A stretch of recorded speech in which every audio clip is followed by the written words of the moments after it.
So, one of the issues we run into when we are learning the Thai language, specifically when we're trying to read, is that, as you can see in front of us here, Thai language has no spaces. I mean, it has spaces, but they separate more thought than they do single words. And that causes a problem, obviously, um, because when you're trying to read, you want to know where one word ends and another one begins.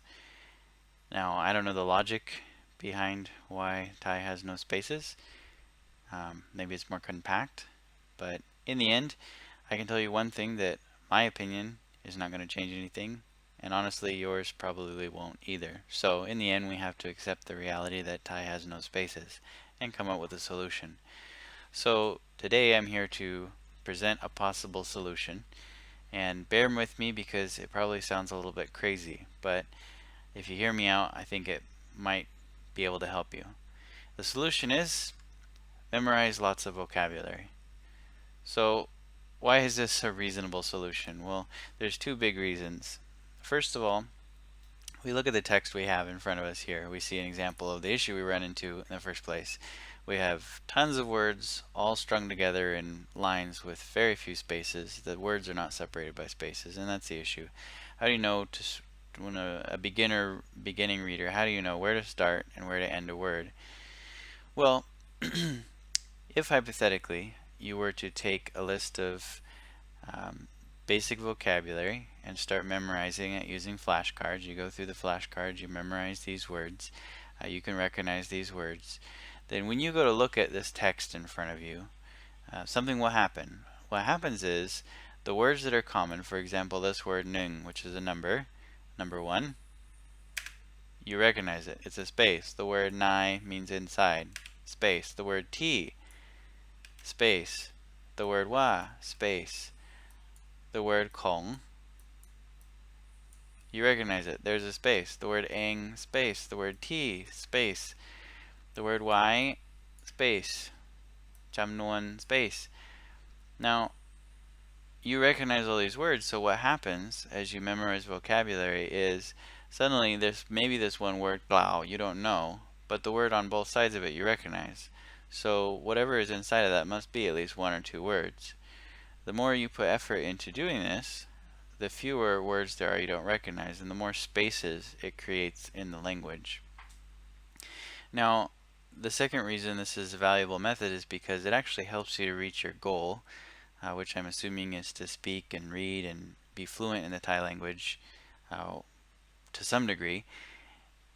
It helps you reach that goal in two different ways. Those two ways are, one, that you benefit by, well, let me put it this way. When we go to read, the goal of reading, like for example in our own language, isn't to see a series of letters that we have to spell out, right? When we read English, we see a word, we don't spell that word out. Generally, we see it as a symbol that represents a sound because we've memorized that. So we're doing the same thing with Thai. Therefore, as you continuously memorize vocabulary, you get the benefit of getting the vocabulary, that's true, but also it helps you as you train with flashcards, as you continuously go through and keep testing yourself. You continue to see these Thai words as a symbol that represents a sound. You don't have to spell it out. So the two benefits you get in the end, the twofold benefit is you get vocabulary, where you understand the meaning and you can use the words, and at the same time you get improved reading ability. So this goal really, or this method really helps increase or speed up your learning ability in Thai. Now, at this point, you may be saying, okay, maybe I could use this method, but the problem I have is that there are no spaces in Thai.